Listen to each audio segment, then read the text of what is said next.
Hey YouTube, Georgia Briarman here. A little housekeeping to start off with. Smoking my Mark V with some Boswell's Countryside.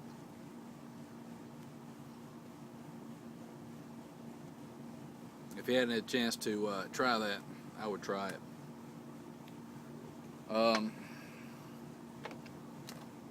All you guys don't know, but I am a history major when I was going through school. And I was watching, I guess this would kind of be a video response, kind of piggybacking up on some of the things Alan Wood said down in Texas, which I like Alan. I love his rants, especially the one about the restaurant. That was a good one. But he had a rant today, and he talked about maybe going with a majority vote instead of electoral, and in his rant. Well, I commented and told him that the Constitution is what set the Electoral College. The Founding Fathers of this country decided that was the best way to go to keep tyranny and mob rule from controlling who controls this country. The Electoral College was established in Article 2, Section 1 of the U.S. Constitution. It was first proposed back in 1787, and then it was founded in 1789 when the Constitution was actually, I guess, ratified. But I know it was first used in the 1800 election. I can't remember who ran for president in 1800, but it was first used in the 1800 election.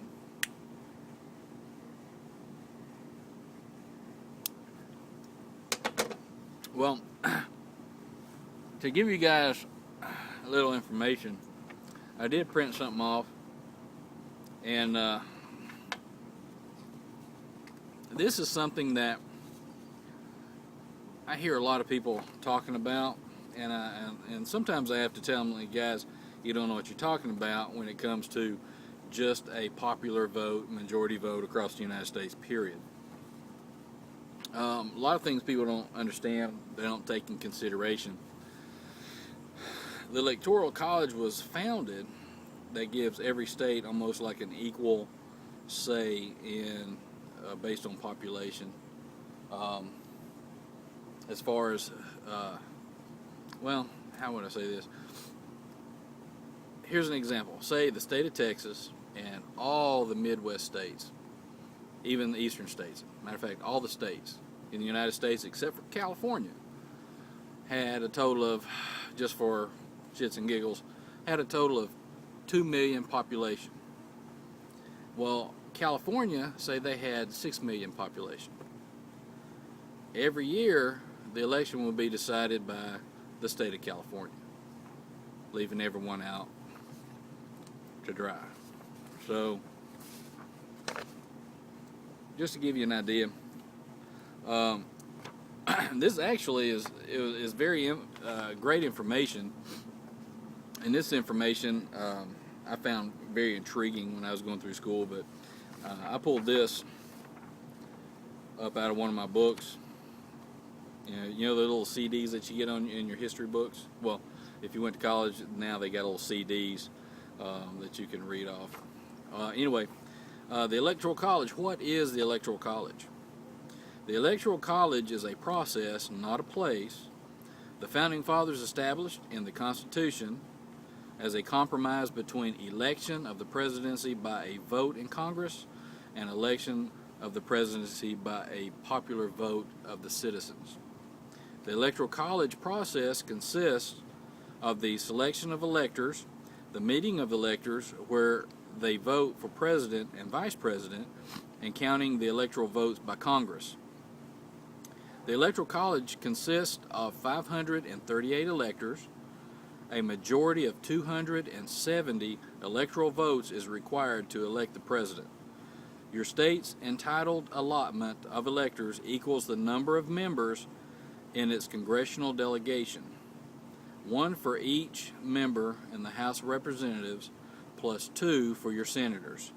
Of course, I believe the 23rd Amendment allowed 3 electoral college votes for the District of Columbia, counting it as a state.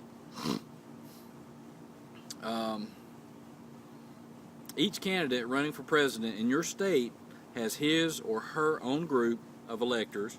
The electors are generally chosen by the candidate's political party, but state laws vary on how the electors are selected and what their responsibilities are. The presidential election is held every 4 years on the Tuesday after the first Monday in November. You help choose your state's electors when you vote for president. When you vote, you help elect your electors. Because when you vote for your candidate, you're actually voting for your candidate's electors. Most states have a winner-take-all system that awards all electors the winning presidential candidate. However, Maine and Nebraska have a various proportional representation. Does that make sense? Say you have 10 apples. So many people vote this apple, the majority gets like 8 apples. This guy gets the rest. So, after the presidential election, your governor prepares a certificate of ascertainment listing all the candidates who ran for president in your state, along with the names of your respective electors. The certificate of ascertainment also declares the winning presidential candidate in your state and shows which electors will represent your state at the meeting of the electors in December of the election year. So even though we vote in November, the decision won't be made until December. Your state certificates of ascertainments are sent to Congress and the National Archives as part of the official record of the presidential election. The meeting of the electors takes place on the first Monday after the second Wednesday in December after the presidential election. The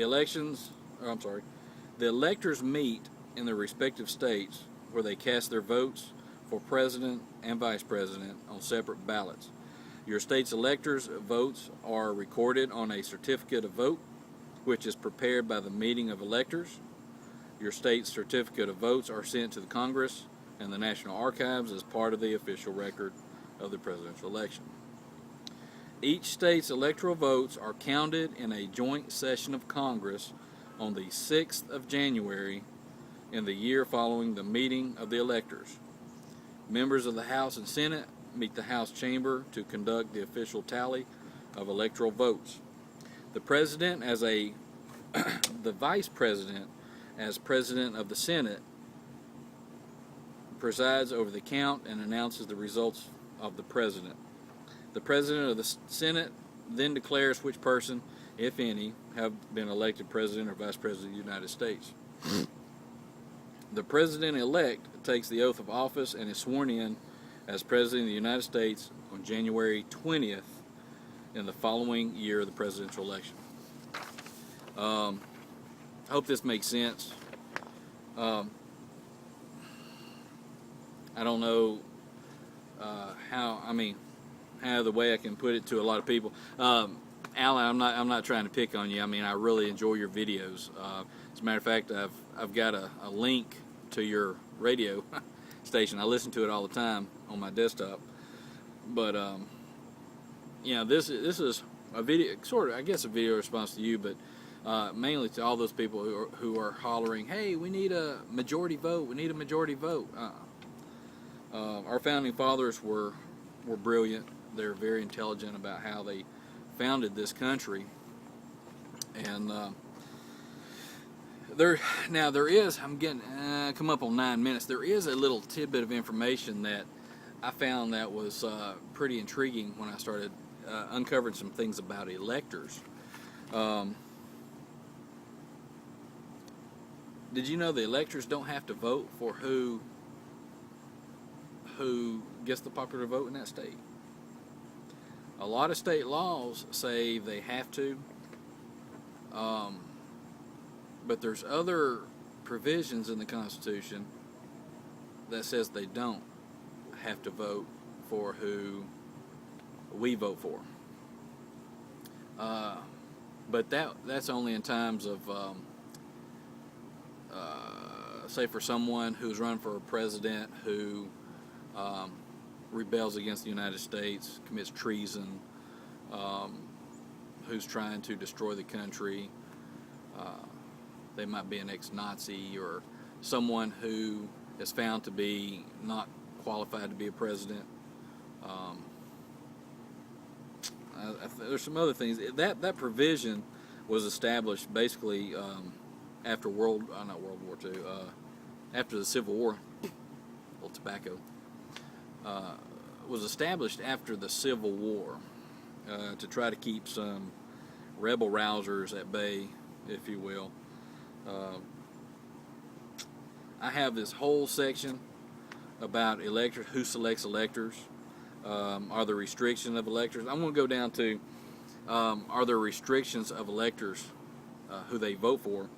The U.S. Constitution, there is no constitutional provision or federal law that requires electors to vote according to the results for the popular vote in their states.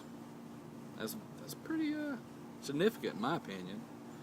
Some states, however, require electors to cast their votes according to the popular vote. These pledges fall into two categories: electors bound by state law and those bound by pledge and political votes or parties. The U.S. Supreme Court has held that the Constitution does not require the electors to be completely free to act as they choose, and therefore political parties may extract pledges from the electors to vote for the party's nominees. Some state laws provide that so-called faithless electors may be subject to fines and may be disqualified by casting a valid or an invalid vote and be placed by a substitute elector. The Supreme Court has not specifically ruled on the question of whether pledges and penalties of failure to vote as pledged may be enforced under the Constitution. No elector has ever been prosecuted for failing to vote as pledged. Basically, there's no constitutional provision or federal law that says they have to vote as pledged. So how can, say if they go change their vote, constitutionally you can't do anything about it because we chose them to be electors. I mean, it's a funny system. Today it's rare for electors to disregard the popular vote by casting their electoral vote by someone other than a party's candidate. Electors generally hold a leadership position in their party or were chosen to recognize years of loyal service to the party. Throughout our history as a nation, more than 99% of electors has voted as pledged. 99%. That means there's 1%. Somebody out there said, you know, I changed my mind. I'm not going to vote for this guy. So I hope this was fascinating, and I hope you guys learned something. I'm running up on 13 minutes. I hate long videos, but yeah, I hope you enjoyed it. I enjoyed, refreshing my memory on it. Just a real quick shout out. Blue Collar Piper, I told you guys I'm the biggest procrastinator. I've got your package right here. Right here. I just got to put your address label on it and mail it out. Post office is closed when I go to work, and it's closed when I get home. I got another one. It's going to somebody else. Guess who it is? You'll see it when you get there. And Tade, smoking pipe liner. Here's your package. I still have it. I've got them all together. I just haven't shipped them out. Guys, I hope you have a great one. I'm almost 15 minutes. Sorry for the long video. Leave a response down here. Let me know what you think, and let me know if I was informative. So, guys, have a good one.